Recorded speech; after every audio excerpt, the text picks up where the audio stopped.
Assalamualaikum warahmatullahi wabarakatuh. Selamat pagi anak-anak. Selamat berjumpa kembali. Dan pada pertemuan ini nanti kita akan membicarakan bab 3. Bagaimana, sudah sehat semua? Kalian? Sudah absen? Sudah presensi? Bagi yang belum presensi, silakan presensi dulu. Ya. Setelah presensi baru kita lanjutkan KBM. Anak-anak, pernahkah kamu dikatakan orang bahwa kamu kok lebih mirip dengan ibumu ya? Atau mungkin ada yang mengatakan kamu kok lebih mirip dengan ayahmu ya? Atau bahkan mungkin ada yang mengatakan, loh kamu itu kok gak mirip bapak, gak mirip ibu ya? Lalu mirip siapa? Nah, ternyata mungkin ada yang mirip neneknya atau kakeknya. Nah, tahukah kamu apa sebenarnya yang menyebabkan hal seperti itu? Mengapa kita ada yang mirip ayah, ada yang mirip ibu, bahkan ada yang mirip kakek atau nenek? Ya, tentunya semuanya itu dikarenakan adanya sifat menurun dari orang tua atau dari atas kakek nenek kita kepada kita. Nah, inilah anak-anak yang akan kita bicarakan di bab 3 ini, yaitu tentang pewarisan sifat. Coba siapkan dulu buku-buku paketmu, buku catatan, dan alat tulis. Maka sudah siap semua? Kalau sudah, mari kita lanjutkan di bab 3 ini tentang pewarisan sifat. Coba kamu buka buku paketmu halaman 119 ya. Kita bicarakan tentang pewarisan sifat yang sering disebut dengan hereditas. Lah, bagaimanakah sebenarnya sifat-sifat kita bisa menurun ke anak atau cucu? Sifat makhluk hidup biasanya ditentukan oleh faktor keturunan yang lebih dikenal sebagai gen. Dan sedangkan ilmu yang mempelajari sifat-sifat yang diwariskan, cara sifat itu diwariskan, dan bagaimana variasi yang terjadi pada keturunannya diistilahkan dengan genetika. Orang yang pertama kali menemukan tentang ini dikenal sebagai bapak genetika, yaitu Gregor Johann Mendel. Maka pernyataan-pernyataan Mendel tentang pewarisan sifat ini sering disebut dengan hukum Mendel. Nah, yang berkaitan dengan pewarisan sifat ini adalah gen dan kromosom. Kromosom yaitu benang yang bersifat menyerap warna dan mengandung faktor pembawa sifat keturunan yang sering diistilahkan dengan gen. Nah, di mana kromosom dan gen ini ada di dalam sel. Oleh karena itu, perlu kita ingat kembali sepintas saja tentang sel dan bagian-bagiannya. Nah, kalau kita lihat di sini, ini gambaran sel secara lengkap ya. Gambaran sel secara lengkap, tapi ini tidak perlu, kita bicarakan poinnya saja, yaitu yang berkaitan dengan kromosom. Di mana ini pernah kita bicarakan di bab 1 dulu ya, bahwa sel itu bagian tengahnya yang dinamakan nukleus itu terisi benang-benang halus yang dinamakan kromosom. Nah, ini gambaran kromosom kalau diperbesar ya. Selanjutnya, di manakah gen itu? Kita bicarakan tentang khusus tentang kromosom. Ya. Nah, kromosom terdiri atas 2 bagian, yaitu ada yang namanya sentromer atau kepala kromosom, dan ada yang namanya lokus atau lengan kromosom. Gambarannya di sini. Nah, kita tinjau ini bentuk dan bagian-bagian kromosom. Ya. Ya. Nah, ini yang dikatakan sentromer atau kepala kromosom itu yang tengah ini, ya. Ini sentromer atau kepala kromosom. Lalu di pinggir-pinggirnya ini, di tepinya ini, kalau gambaran saya ini ada di atas bawah, ada yang menggambarkan di samping kiri kanan. Nah, ini adalah lengan kromosom, ya. Ini lengan kromosom atau lokus. Nah, ini yang namanya lengan kromosom atau lokus. Di dalam lengan kromosom atau lokus ini ada bagian-bagian lagi, yaitu yang namanya kromonema. Ini yang dikatakan benang berpilin longgar. Ini sebenarnya bentuknya berupa benang-benang berpilin, namanya kromonema. Kemudian pada kromonema ini ada manik-manik, yang namanya kromomer atau nukleosum. Di dalam kromonema inilah, ya, manik-manik ini terdapat gen. Lalu dilindungi oleh satu cairan yang namanya matriks. Dan ini adalah selaput kromosom. Maka inilah bagian-bagian kromosom. Ada sentromer atau kepala kromosom, ada lokus, kemudian di dalamnya ada benang-benang berpilin yang namanya kromonema. Pada kromonema ada manik-manik kecil yang namanya kromomer. Dan pada kromomer inilah terdapat gen. Oke, kita lanjut. Nah, molekul yang mendasari pewarisan sifat ada di buku paketmu halaman 121. Molekul yang berperan sebagai materi genetik adalah asam nukleat, di mana asam nukleat ini terdiri dari DNA dan RNA. DNA singkatan dari deoksiribonukleik asid dan RNA-nya adalah ribonukleik asid. Untuk materi genetik, biasanya pada suatu untai DNA terdapat unit yang mempengaruhi sifat atau yang menentukan ciri setiap makhluk hidup, yaitu gen. Ya. Nah, ini gambarannya atau skemanya. Nukleotida dalam asam nukleat DNA dan RNA. Ada di halaman 121 dan 122, di mana ADN dan ARN itu berupa atau terdiri dari gula, basa nitrogen, dan fosfat. Gula sendiri terdiri dari ribosa dan deoksiribosa. Ya, ribosa disingkat ARN, deoksiribosa disingkat ADN. Kemudian basa nitrogen, ada purin, ada pirimidin. Purinnya adalah adenin disingkat A, guanin disingkat G. Pirimidin terdiri dari sitosin disingkat S, timin disingkat T, dan urasil disingkat U. Ya, timin nanti akan membentuk ADN dan urasil membentuk ARN. Nah, bahan-bahan ini ada di dalam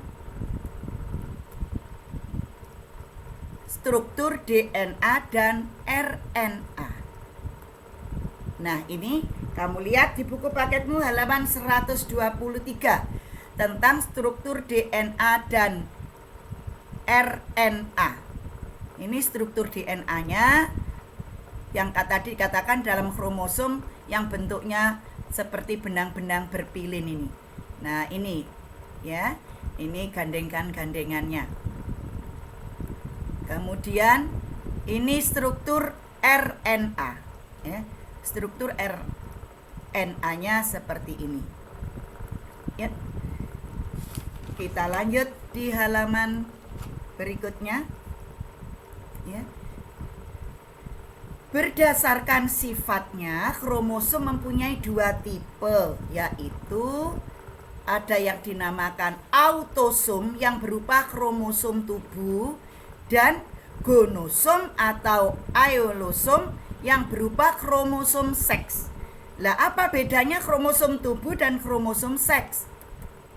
Dalam kromosom tubuh, kromosom ini berfungsi untuk mengatur dan mengendalikan bentuk tubuh organisme, tidak menentukan jenis kelamin. Oleh karena itu, pada jantan dan betina, bentuk dan jumlah autosom ini selalu sama dan berpasangan. Dikatakan bersifat diploid. Biasanya diberi kode A. Ya, diberi kode A. Maka kalau berpasangan diberi kode AA, ya. Kode AA, double A-nya itu kalau berpasangan. Kalau A saja berarti 1. Nah, sedangkan yang gonosom atau kromosom seks yaitu kromosom yang menentukan jenis kelamin dan memiliki susunan yang berbeda, yaitu kromosom X dan kromosom Y yang dapat membentuk kombinasi XX untuk yang betina dan XY untuk jantan. Nah, ini kalau sendiri X atau Y, kalau berpasangan bisa XX untuk betina, jadi kode betina itu XX, sedangkan kode jantan XY.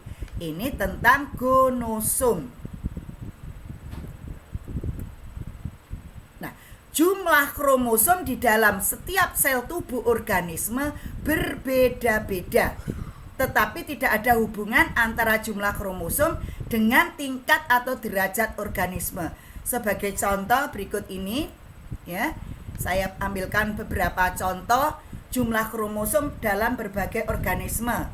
Misalnya manusia. Di dalam sel manusia itu ada 46 buah kromosom. Lah, kalau berpasang-pasangan berarti ada 23 pasang. Dari 23 pasang itu terdiri dari 22 pasang autosom, maka dituliskan dengan 22 AA. Dan sebuah gonosom. Kalau yang jantan maka diberi kode XY. Kalau betina diberi kode XX. Ya, sekali lagi kamu ingat-ingat, kalau XY berarti jantan untuk sebuah organisme. Yang jantan itu kodenya XY, yang betina kodenya XX. Nah, jumlah kromosom tubuhnya atau autosomnya itu lebih banyak, ya. Kalau gonosomnya hanya sepasang. Contoh lagi misalnya kera. Kromosomnya ada 48 buah. Berarti ada 24 pasang kromosom.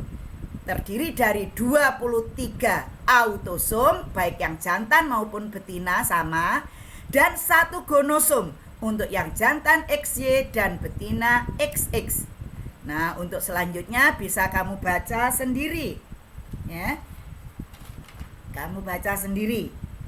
Ini contoh-contoh beberapa jumlah kromosom untuk berbagai organisme. Ya, bisa kita lanjutkan. Nah, saya ambilkan contoh kromosom manusia.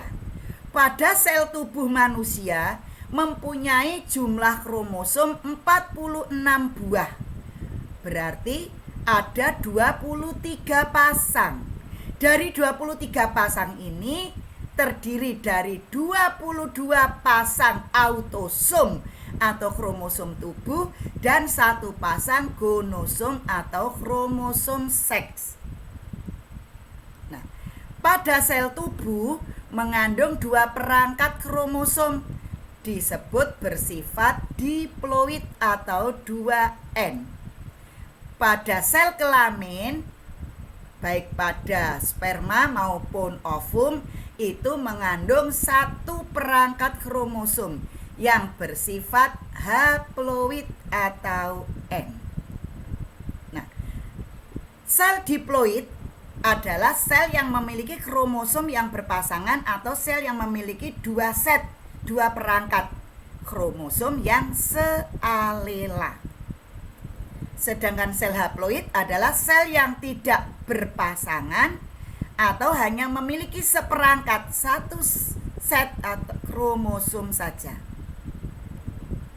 Nah, ini saya ambil contoh lagi, masih tetap pada manusia.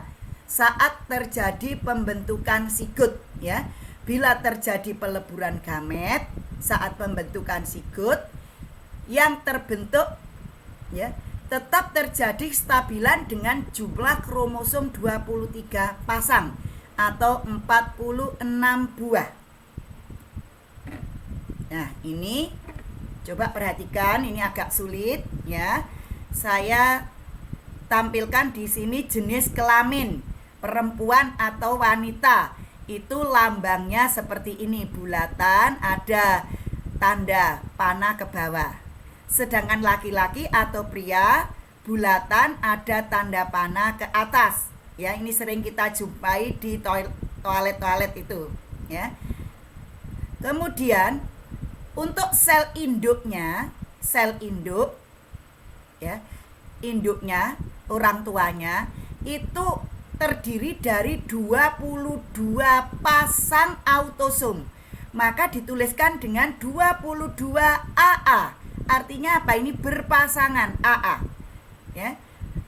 Berarti ada 44 buah autosomnya. Karena berpasangan berarti 22 AA. Dan sepasang gonosom, karena betina, perempuan, wanita, maka XX. Sedangkan untuk bapaknya, ya, kalau ini tadi induk betina, yang ini induk jantan, bapaknya itu terdiri dari 22 pasang autosom, dituliskan juga 22 AA. Dan satu gonosom, karena laki-laki atau pria jantan berarti XY. Lah, sampai di sini dulu paham anak-anak, ya. Lah, itu sel induk. Jadi pada ibunya itu 22 AA plus XX, pada bapaknya 22 AA plus XY. Lalu dari masing-masing akan terjadi gametogenesis, yaitu pembentukan sel gamet. Disinilah terjadi pembelahan secara meiosis. Maka kalau pada perempuan atau pada wanita akan terbentuk ovum atau terjadi proses oogenesis. Dari proses oogenesis ini melakukan pembelahan secara meiosis, yaitu terbentuklah ovum, ya. Sel gametnya namanya ovum. Maka dari 22 pasang autosom tadi terpisah menjadi 22 buah autosom. Maka dituliskan dengan 22A saja. Ya. Kalau tadi 22 AA terpisah menjadi 22A dan juga 22A lagi. Jadi ini terpisah menjadi 22 pasang autosom. Saat terjadi oogenesis terbentuklah ovum, maka di dalam ovum hanya ada 22 buah autosom. Dituliskan 22A dan sebuah gonosom X. Maka dari 22 AA plus XX terpisah, terbagi menjadi 22A plus X dan juga 22A plus X. Ini ovum. Bagaimana dengan pada pria? Ya, kalau pada pria tadi induknya ada 22 pasang autosom dan gonosomnya XY, maka saat terjadi spermatogenesis, yaitu terjadi pembelahan secara meiosis membentuk sperma, maka terpisahlah tadi sel induknya, sehingga pada sperma akan membentuk 22 buah autosom. Maka hanya dituliskan 22A dan gonosomnya X. Yang satunya lagi 22A dan Y. Karena yang AA terpisah menjadi A dan A, yang XY terpisah menjadi X dan Y. Ya, ini kalau pada sperma, ya. Nah, sekarang bagaimana saat terjadi peristiwa fertilisasi? Bertemunya ovum dan sperma. Maka akan kita lihat, apabila kebetulan ovum yang ketemu itu dari 22 autosom, 22 buah autosom dan sebuah gonosom X bertemu dengan sperma yang juga punya atau terdiri dari 22 buah autosom dan satu gonosom X, maka keduanya menyatu, tergabung. Yang autosomnya menjadi perpasangan, maka menjadi 22 pasang autosom. Dan gonosomnya X ketemu X membentuk XX. Nah, ciri-ciri XX tadi adalah wanita betina. Maka apabila yang ketemu tadi ovum dan sperma ini, X dan X ini, maka akan membentuk sigot yang akan berjenis kelamin wanita atau perempuan. Ya. Sedangkan apabila ovum yang ketemu dengan sperma itu, ovum yang terdiri dari 22 buah autosom dan gonosom X, sedangkan spermanya 22 autosom dan gonosom Y, sehingga autosomnya akan berpasangan menjadi 22 pasang autosom, maka dituliskan 22 AA, dan gonosomnya X ketemu Y akan membentuk XY, adalah ciri dari jantan atau laki-laki. Maka sigot yang berbentuk dari ovum yang X dan sperma yang Y tadi akan membentuk sigot yang akan berjenis kelamin laki-laki atau pria. Demikianlah anak-anak terbentuknya anak wanita dan anak pria. Mengapa kok orang bisa melahirkan anak laki-laki dan anak perempuan? Itulah asal usulnya kalau ditinjau dari kromosom. Sudah jelas? Oke, kita lanjut berikutnya. Nah, kita mengenal ada hukum segregasi, hukum satu Mendel. Di mana hukum segregasi ini adalah pemisahan secara bebas pasangan faktor keturunan pada saat pembentukan sel gamet atau saat terjadi gametogenesis. Itu hukumnya diistilahkan hukum segregasi atau hukum satu Mendel. Yang kedua, hukum asortasi atau hukum dua Mendel. Di mana hukum dua Mendel atau hukum asortasi ini adalah berpasangan kembali secara bebas faktor keturunan yang dibawa gamet jantan dan gamet betina pada saat fertilisasi atau pembentukan sigot. Nah, selanjutnya kita bicarakan gen. Tadi sudah ya, bisa kamu baca sendiri gen itu apa. Gen punya sifat-sifat dan juga punya fungsi. Nah, ini sudah jelas, bisa kamu pelajari sendiri ya. Gen itu substansi terkecil ya dari suatu genetika, dan selanjutnya sifat-sifatnya bagaimana, fungsinya bagaimana. Ini kamu baca sendiri ya. Kita lanjut. Nah, pada perkembangbiakan generatif, individu baru yang dihasilkan membawa seperangkat sifat yang diwariskan dari kedua induknya. Mendel melakukan percobaan dengan menggunakan kacang kapri atau kacang ercis yang punya nama ilmiah Physarum sativum, dengan alasan beberapa hal. Ini bisa kamu lihat ya. Siklus hidupnya pendek, memiliki bunga sempurna, dapat melakukan penyerbuan sendiri, dan lain-lain. Ya, ini beberapa sifat yang dimiliki Chang Erskis. Nah, biasanya yang untuk membicarakan pewarisan sifat ini pada dasarnya intinya itu adanya variasi sifat yang kontras. Sebagai contoh di sini, pada batang misalnya ada tinggi, ada pendek, pada biji ada bulat, ada kisut, pada kulit buah ada hijau, ada kuning, ya. Misalnya kalau pada manusia ya mungkin ada hidung mancung, hidung pendek, rambut lurus, rambut keriting dan sebagainya. Oke, kita lanjut. Nah, kita akan membicarakan persilangan, ya. Yang perlu kamu pelajari dan kamu hafalkan serta kamu mengerti, ini sangat penting, istilah-istilah atau simbol dalam persilangan yang sering diistilahkan dengan terminologi. Ya.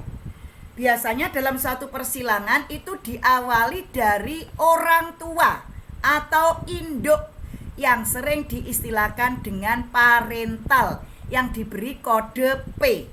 Di sini ada P1, ada P2. P1 induk pertama, P2 induk kedua. Bukan berarti, maksudnya induk pertama ini adalah orang tua langsung. Sedangkan P2 adalah kakek atau nenek. Selanjutnya ada yang dinamakan filial atau zuriat. Itu adalah anaknya atau keturunannya. Ini pun juga ada istilah F1, F2. F1 itu adalah keturunan pertama, anak langsung. Sedangkan F2 itu keturunan kedua atau cucu. Ya, ini cucu. Kalau P2 itu kakek nenek, F2 cucu. Oke. Selanjutnya gen tadi sudah, ya. Alela atau sering diistilahkan alel menunjukkan gen-gen yang terletak pada lokus yang bersesuaian dalam kromosom. Homolog itu anggota dari pasangan gen yang mengendalikan sifat tertentu.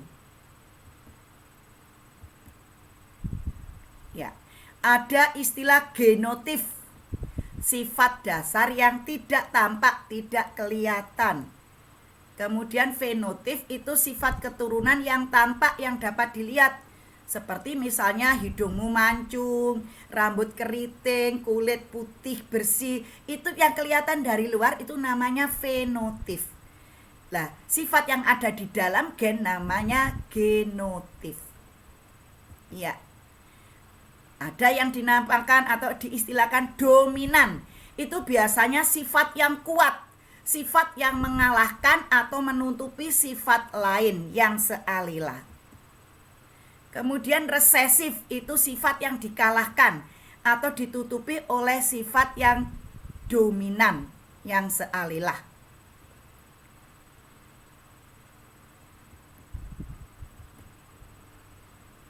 Ada istilah homozigot, pasangan gen yang mempunyai alela yang sama. Misalnya AA, HH, MM. Ini sifat-sifat pasangan yang homozigot dominan karena ditulis dengan huruf besar. Kalau homozigot resesif biasanya ditulis dengan huruf kecil. Misalnya AA kecil, HH kecil, MM kecil.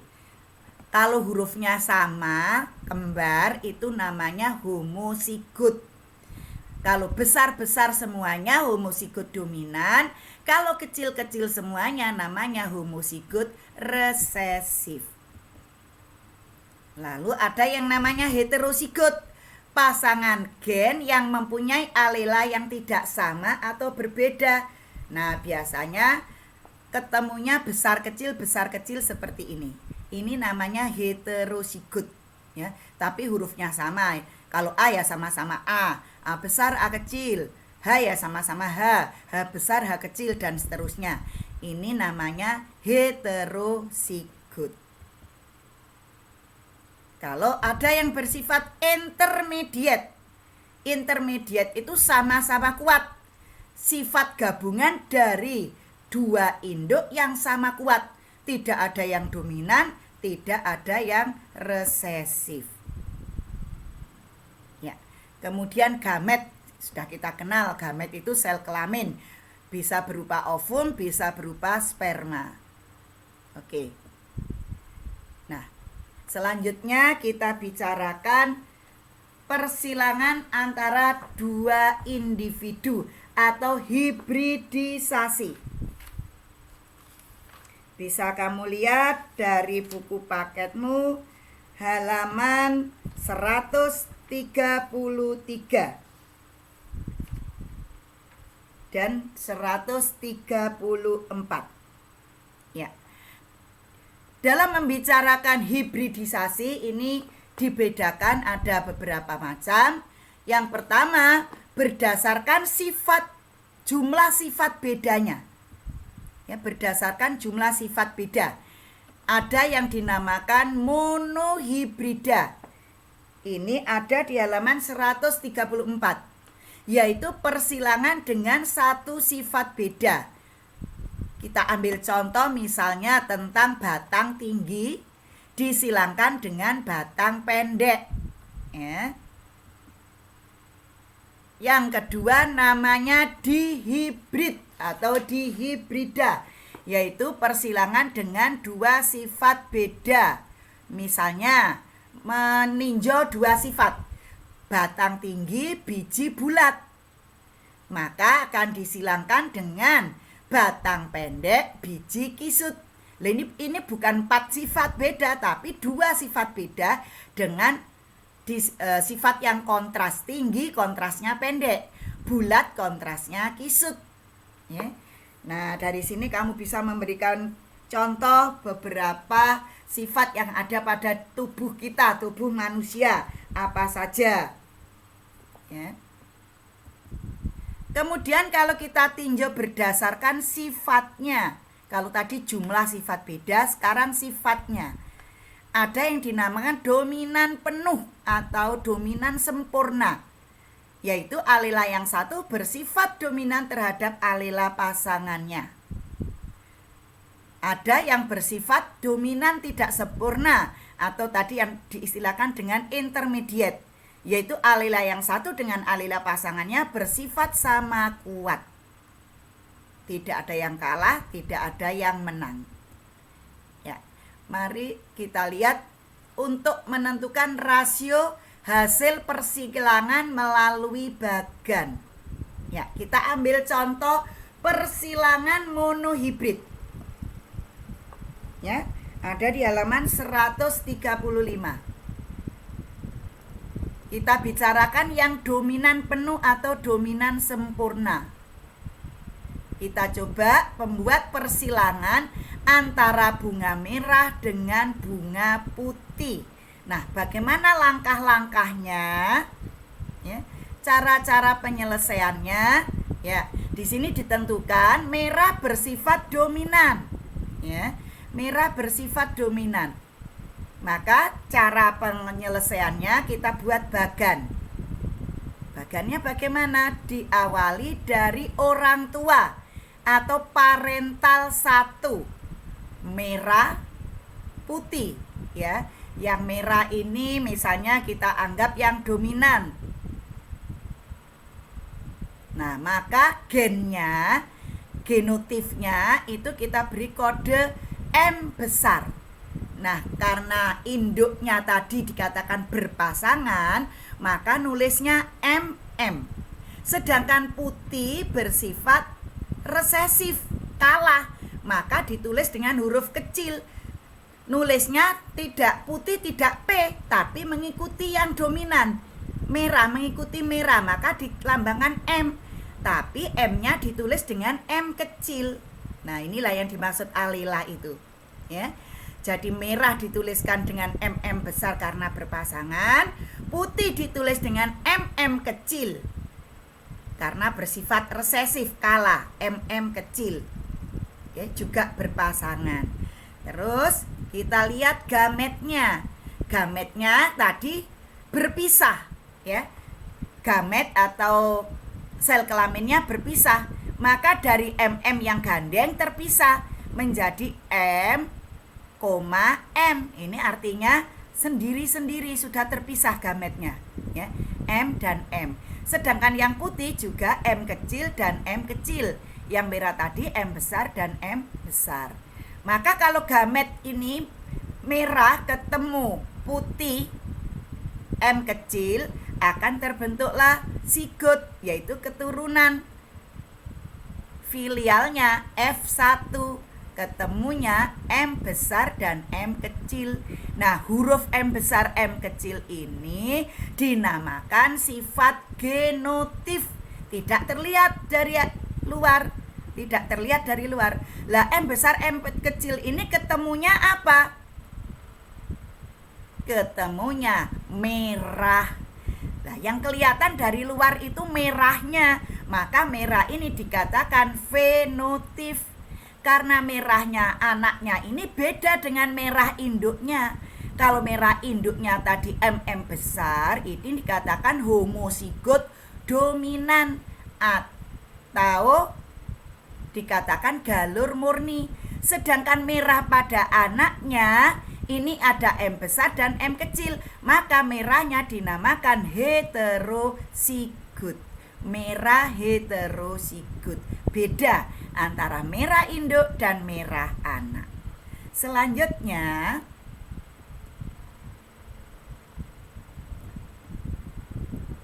nah, kita silangkan lagi bagaimana kalau anaknya disilangkan atau dikawinkan dengan sesama anak, yaitu F1 dengan F1. Nah, F1 ini anaknya sekarang menjadi orang tua yang kedua. Menjadi orang tua, ya. Misalnya jantannya merah, betinanya juga merah, karena tadi F1-nya kan merah heterozigot, yaitu gennya adalah M besar dan M kecil. Sama kalau ini karena sesama F1, M besar dan M kecil, maka gametnya akan terpisah, M besar M kecil, M besar M kecil. Sehingga kalau terjadi fertilisasi, ketemu terbentuk anak atau filial, F-nya dikatakan F2. Bisa kita menggunakan papan catur semacam ini, ya. Kita gunakan papan catur semacam ini. Ini yang jantan, ya, M besar M kecil. Yang betina juga M besar M kecil. Maka sigotnya, keturunannya akan ketemu M besar dengan M besar, MM besar, merah. MM besar ini genotif, merah adalah fenotif. M besar dengan M kecil ketemu M besar kecil, juga tetap merah, tapi merah yang heterozigot. Kemudian yang bawah ini, M besar ketemu M kecil, munculnya M besar M kecil, juga merah. Yang berikutnya M kecil ini ketemu M kecil, maka M kecil ketemu M kecil menjadi MM kecil, maka MM kecil genotif, fenotifnya muncul warna putih. Sehingga kalau dibuat perbandingan yang muncul, nah, perbandingan atau rasio genotifnya, MM besar ada 1, M besar kecil ada 2, M kecil-kecil ada 1. Maka kalau dibuat persenan, ya menjadi 25%, 50%, 25%. Dari mana ini? 1 dibanding 4 kemungkinan. 1/4 kali 100%, 25. Yang ini ada 2 dari 4 kemungkinan, maka 2/4 kali 100% muncul 50%. Itu yang sifat atau rasio genotifnya. Sekarang bagaimana rasio fenotif? Yang muncul fenotifnya tadi yang kelihatan merah. Nah, merahnya ada berapa? 1, 2, 3. Berarti merahnya ada 3, putihnya hanya 1. Maka perbandingannya merah dibanding putih 3 dibanding 1. Kalau dibuat persenan berarti 75% dibanding 25%. Ini yang monohibrid. Sudah jelas anak-anak? Nanti dipelajari lagi ya. Di bukumu juga ada di halaman 135. Ya. Selanjutnya kita bicarakan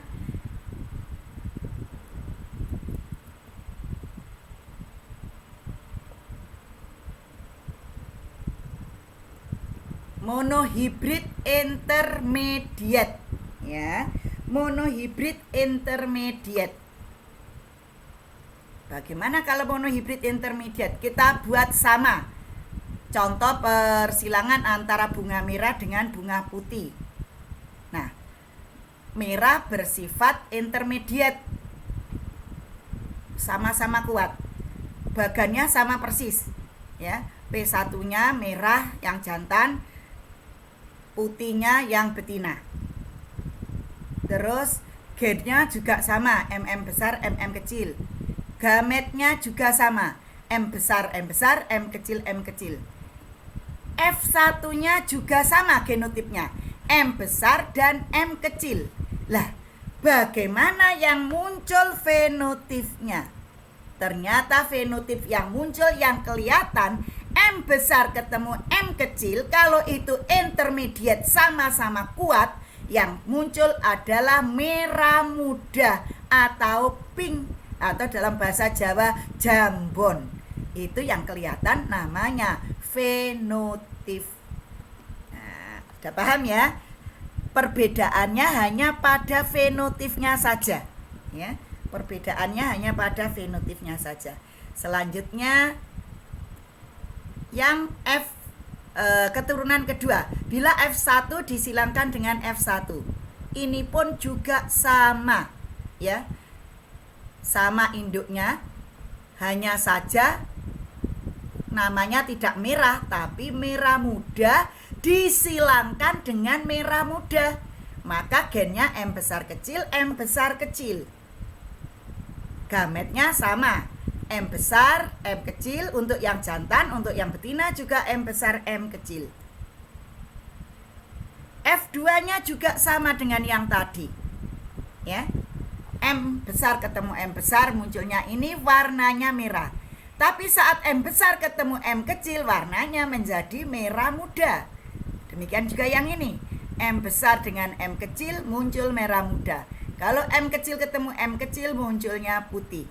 Sehingga rasio genotipnya M besar kecil, M kecil kecil adalah 1:2:1, sama dengan yang tadi. Nah, bagaimana fenotipnya? Iya, yang MM besar merah ada berapa? Cuma 1. Yang M besar kecil ada 2, warnanya merah muda, ada 2. Yang MM kecil hanya 1, warnanya putih.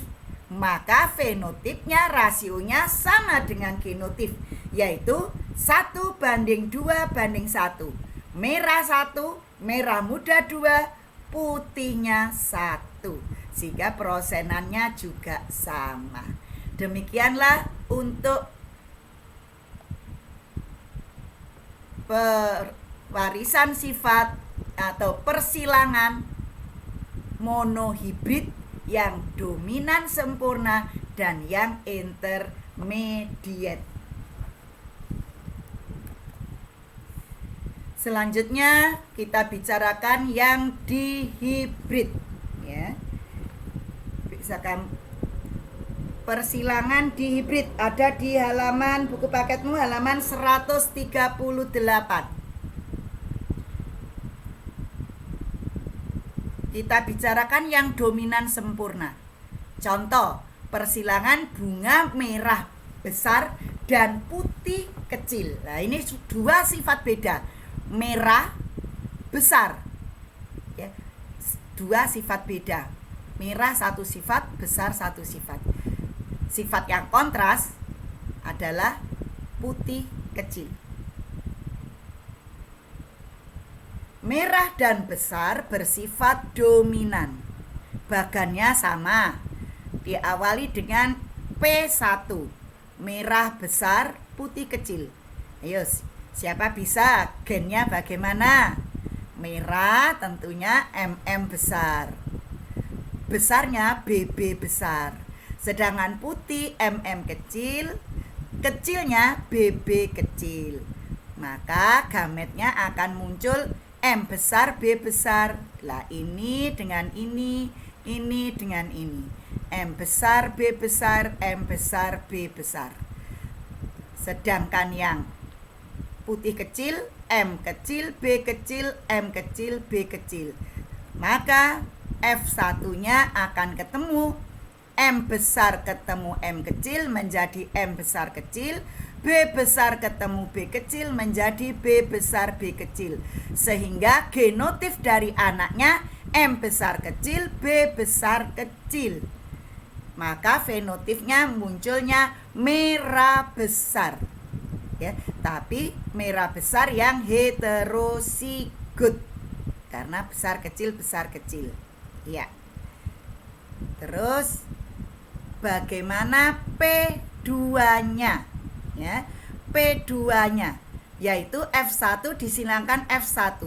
Merah besar disilangkan merah besar tapi yang heterozigot tadi. Maka M besar kecil, B besar kecil. Sehingga dari gen ini M besar kecil, B besar kecil akan muncul M besar dengan B besar ketemu MB besar. M besar dengan B kecil ketemu M besar B kecil. M kecil dan B besar ketemu M kecil B besar.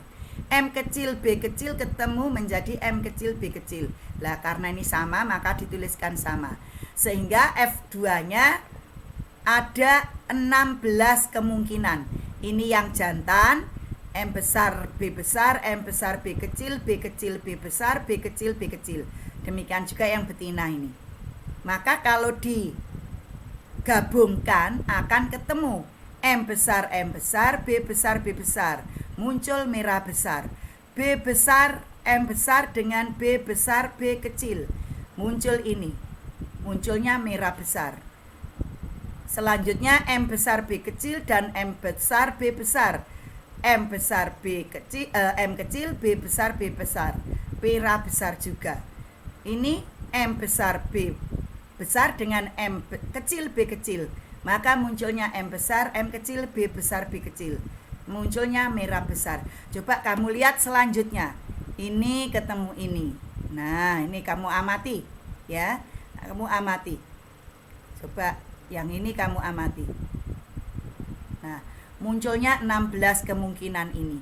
Sehingga bagaimana genotifnya? Untuk mempermudah penulisan genotif, M besar kelompokkan dulu. Ada 3, kemudian M besar dan M kecil juga ada 3, M kecil juga ada 3. Maka di sini gandengannya BB besar, B besar kecil, BB kecil. Ini BB besar, B besar, B kecil, ini BB kecil. Semuanya sama, ya. Sehingga akan muncul berapa? 9 macam genotif. Dan kalau kita urutkan perbandingannya seperti ini akan mudah kita hafal. Dengan perbandingan 1 2 1 2 4 2 1 2 1. Asal pengelompokannya seperti ini. B besar semua, M besar semua dikelompokkan jadi 1, M besar kecil dikelompokkan jadi 1, M kecil dikelompokkan jadi 1. Gandengannya mesti besar besar kecil kecil, besar kecil kecil, besar kecil. Nah, ini ya untuk mempermudah kita mengelompokkan. Lalu fenotipnya bagaimana? Bisa kita lihat dari sini. Merah besarnya ada, bisa kamu hitung dari sini, kamu cari ada 9. Merah kecilnya ada 3, putih besarnya ada 3, putih kecilnya ada 1. Sehingga rasio fenotipnya muncul 4 macam dengan perbandingan 9, 3, 3, 1. Oke, itu yang dominan. Bagaimana yang intermediate? Caranya sama persis ya dengan yang dominan. Bedanya hanya di F1-nya. Munculnya merah muda untuk M besar M kecil, B besar B kecil munculnya sedang. Jadi fenotipnya merah muda sedang. Bagannya sama persis dengan yang dominan tadi. Bedanya di sini. Demikian juga untuk yang P2-nya. Nah, dari F1 disilangkan F1. Merah muda sedang disilangkan dengan merah muda sedang. Nah, munculnya ini. Di sini sama genotifnya. Fenotifnya yang membedakan. Yang M besar tadi kelompok merah, maka akan muncul merah besar, merah sedang, merah kecil. 1, 2, 1. Kemudian yang M besar, M kecil muncul merah muda. Maka akan muncul merah muda besar, merah muda sedang, merah muda kecil. Yaitu dengan rasio 2:4:2. Lalu yang MM kecil berarti putih. Munculnya juga putih besar, putih sedang, putih kecil. Dengan rasio 1:2:1. Kamu pelajari lagi nanti ya. Untuk lebih cermatnya nanti kamu pelajari di bahan ajarnya. Nah, sekarang kita bicarakan perbedaan genotif dan fenotif. Ditinjau dari pengertiannya, genotif itu sifat yang tidak tampak, fenotif sifat yang tampak. Pengaruh atau penentu genotif adalah dari genotif itu sendiri, sedangkan fenotif genotif dan lingkungan. Jadi lingkungan bisa merubah. Sifatnya genotif tidak dapat berubah, fenotif dapat berubah. Saya ambilkan contoh misalnya, seorang anak punya gen rambut lurus. Genotipnya lurus. Fenotipnya itu sebenarnya lurus yang keluar kalau dia dominan. Tapi lingkungan bisa mempengaruhi. Misalnya di keriting, di salon, maka rambutnya yang lurus tadi menjadi keriting. Fenotipnya muncul keriting. Nah, ini bisa berubah. Contohnya seperti itu. Ya. Oke. Bagaimana pewarisan sifat pada manusia? Ya. Ada di halaman 141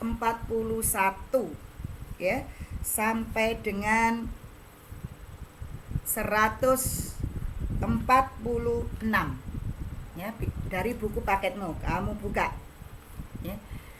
Pada pewarisan sifat ini ya, sifat seseorang dapat diperoleh dari keturunan orang tuanya, antara lain misalnya bentuk hidungnya, warna rambutnya, penyakit, dan lain-lain.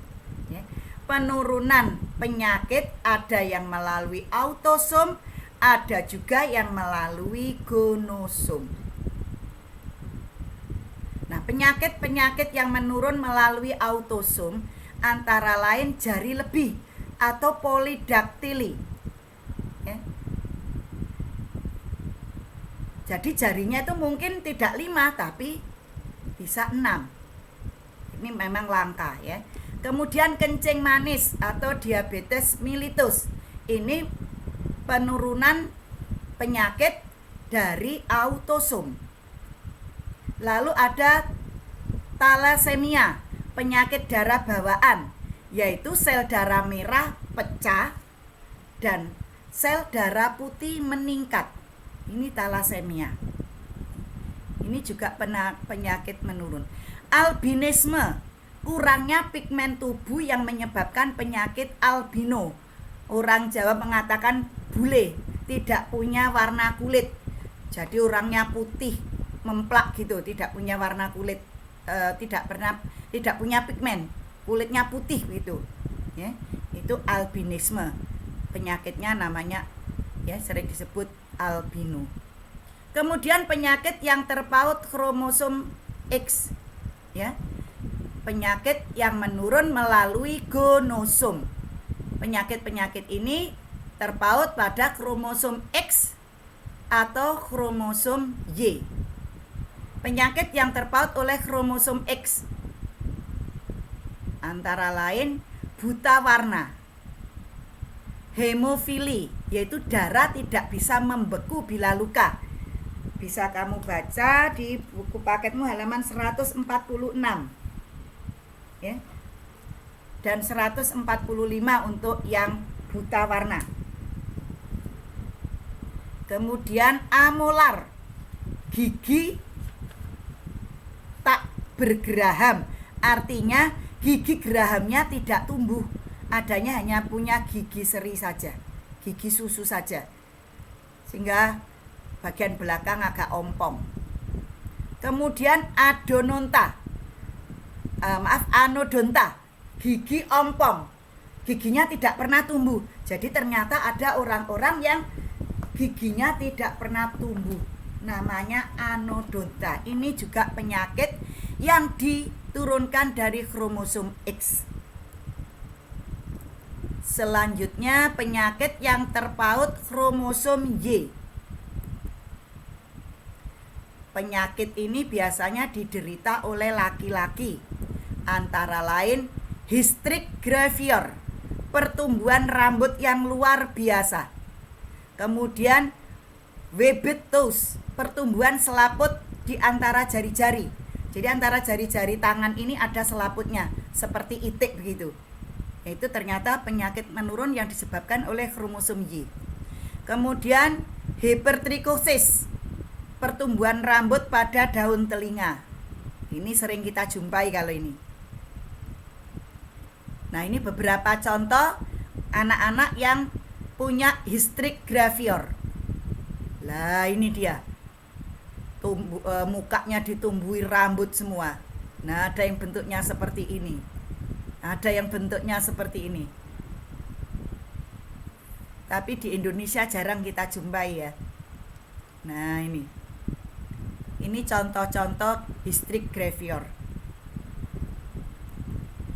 Kemudian ya itulah tadi tentang penyakit-penyakit. Selanjutnya untuk mengembangbiakan tumbuhan dan hewan unggul.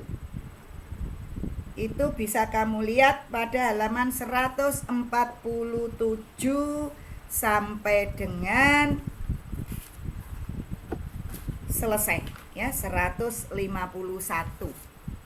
Ya. Bibit unggul adalah jenis bibit yang memiliki sifat-sifat menguntungkan bagi peningkatan produksi pangan. Salah satu cara untuk mendapatkan bibit unggul dapat dilakukan dengan rekayasa genetika, yaitu dengan merangkai beraneka ragam gen. Keuntungan sifat-sifat unggul ini antara lain tingkat produktivitasnya tinggi, masa pertumbuhannya cepat, tahan hama dan penyakit. Hasil produktivitasnya berkualitas baik. Bagaimana secara rinci dan contoh-contohnya kamu lihat di buku paketmu halaman 148 149.